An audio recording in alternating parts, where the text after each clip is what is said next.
दोस्तों बजट 2024 में प्रॉपर्टी बेचने पर लगने वाले टैक्स में सरकार ने बहुत बड़ा बदलाव किया है। सरकार को इसके साथ ही आलोचना का सामना करना पड़ रहा था।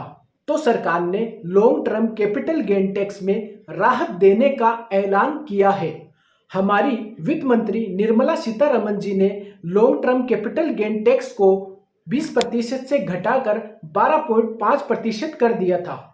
और इसके साथ में जो इंडेक्सेशन का बेनिफिट हम लेते थे उसको खत्म ही कर दिया गया था। लेकिन दोस्तों अब टैक्स पेयर को इंडेक्सेशन का बेनिफिट मिल सकता है, तो आपको एंड तक बने रहना है। दोस्तों अगर आप चैनल पर नए हैं तो चैनल को जरूर सब्सक्राइब करिए। दोस्तों मंगलवार को संसद में कॉपियां बांटी है जिसमें एलटीसीजी टैक्स को लेकर संशोधन का जिक्र किया गया है।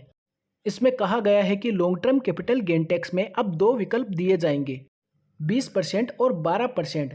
जिसमें टैक्स आपके कम बनेगा वो विकल्प आप चुन सकते हैं।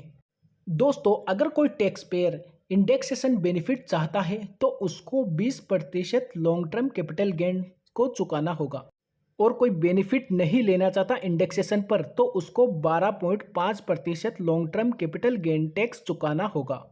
टैक्स पेयर को ये विकल्प सिर्फ 23 जुलाई से पहले बेची गई प्रॉपर्टी पर ही मिलेगा। तो दोस्तों आप अपने फायदे के हिसाब से एक को चुन सकते हैं।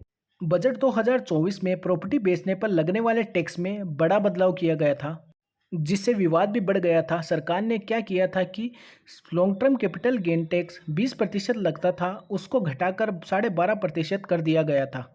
लेकिन इस पर जो इंडेक्सेशन बेनिफिट मिलता था उसको सरकार ने हटा दिया था।